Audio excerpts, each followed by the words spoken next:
This is happiness, to be everything at once. Be unblinded, be unlearned, be unbridled and unburned.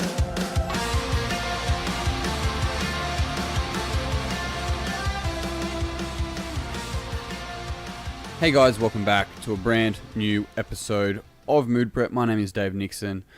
Today we are going to go through this whole idea of attracting what you want. I have a feeling I've talked about this before, but I suppose there's a couple of points even saying that.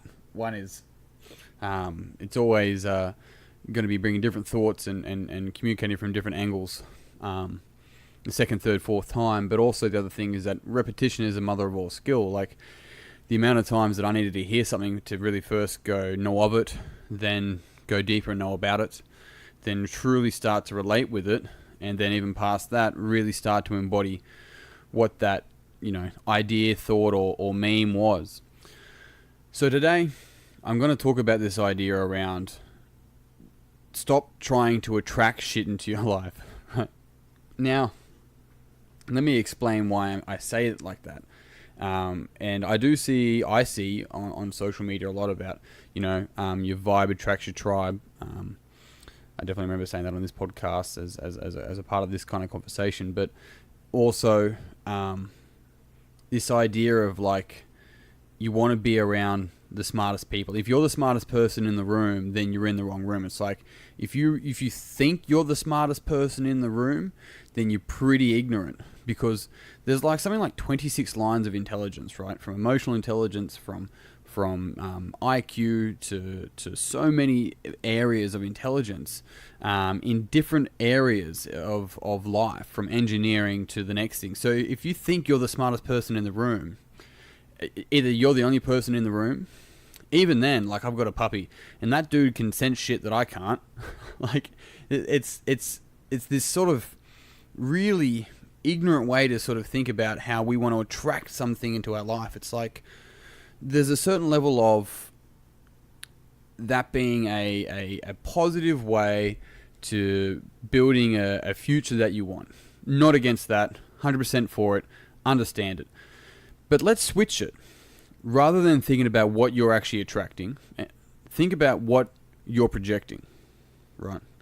This is even more important, because it's not like, what am I getting? What's in it for me? It's going, what am I giving to the world, right? Because these two things are actually connected. So one of the clients that I had, and she's fantastic. She's down in Victoria, Bonnie. She's really started to get into doing more video content and all that sort of stuff. And the beautiful thing about what she does, and the reason why I mention this, is because she talked about it just recently, the projecting versus attracting, which sort of sparked my thinking about it all over again, is that she's such a natural at it, right? Now, what she had to shift from was this idea of like trying to attract the right people into the business. Now, that's one example. It's the same thing for me. But it's more like, what the fuck is the reason why you do what you do? And then really learn to sharpen your message and project that out into the world. That is a massive difference, right? Massive difference. Because when we go, hang on a sec, what is it that you're actually giving and contributing to the world while you're here? What are you projecting out, rather than just what's in it for me? Because when you project, like, what you project comes back. And if what you project and you get hate coming back, it's like you have a choice. As difficult as it is to accept that.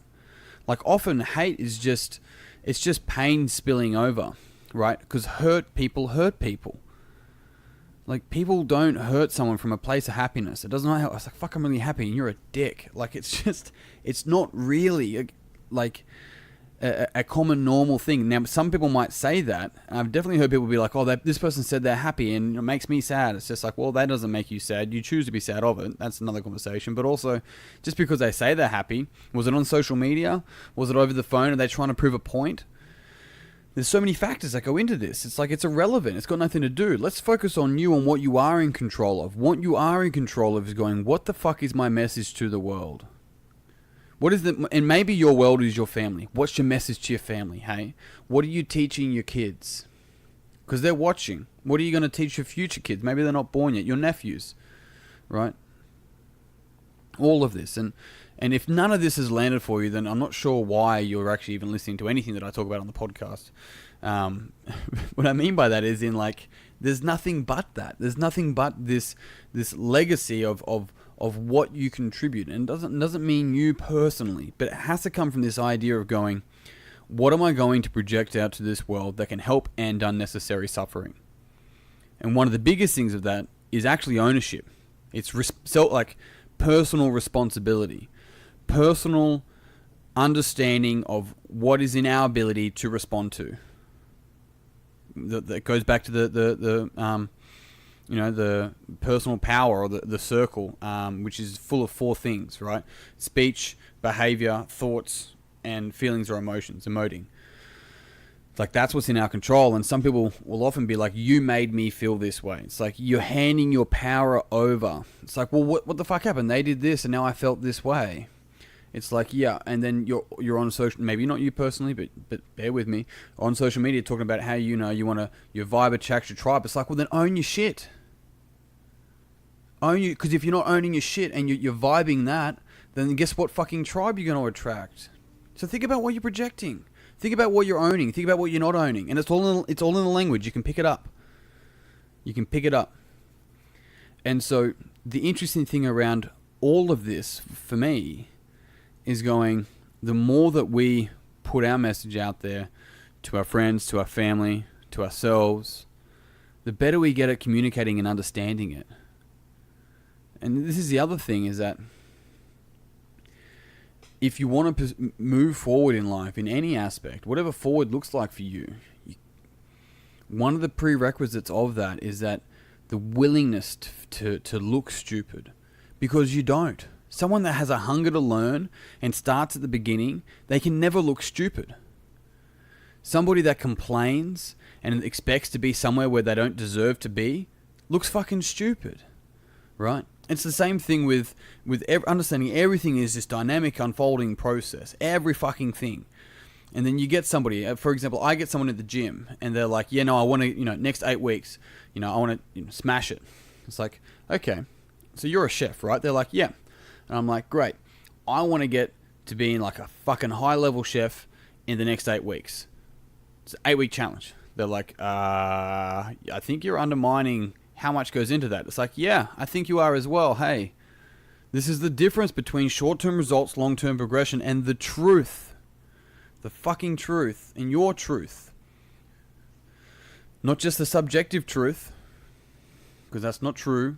The objective truth. The fact that it is what it is. And what's in my control to be able to shape how I project myself, my ideas, my thoughts, my love to the world. And what I project will either come back, and if it doesn't, the universe pays me well. It's a quote I remember hearing Gary Vaynerchuk said. He was interviewed and they were like, people are grabbing all your content, putting it in ebooks or in, online products and selling it. Like, do you feel like you've been ripped off? He's like, nah, fuck. He's like, the universe pays me well. If some people are going to do that, I'm not ripped off, because over here I'm getting paid well, whether it be financially, emotionally, mental development, whatever it is, because we understand that there's different levels of payment on this earth. And if you would just be happy to be paid $1 million, but have an empty emotional bank account, would you? I think I know the answer. And if I don't, you're a fucking psychopath. Now, that's full judgment on my disclosure, full judgment. But the idea here is to really look at it and go, hang on a sec, what am I projecting? When people meet me, what am I projecting? And it's not about going, okay, well, how can I project myself to get this person to like me? Because that's attracting all over again. Fucking forget it. Forget that part. How can I project what's true to me without caring about the judgment of other people? Because then I'm not showing up. Showing up is showing up without any fucks given, and it's not just because it's in fashion, but any fucks given about how the other person takes it, because that's their responsibility. Not everyone's going to get it. Not everyone's going to get it. And are you going to be okay with that, is the question.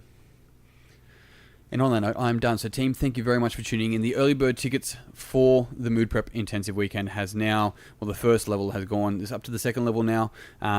You'll find out more at davenixon.com.au/seminars. If you really enjoyed this podcast, it would mean the world to me if you'd pass it on to someone else that you think would also find it beneficial. Otherwise, if you haven't already, Facebook, Mood Prep Online, join the conversation. Team, I'm out. That's it. Until tomorrow, peace and pizza. Kick today in the dick. And slay the fucking dragon. I'll see you soon. To be everything at once, be unblinded, be unlearned, be unbright.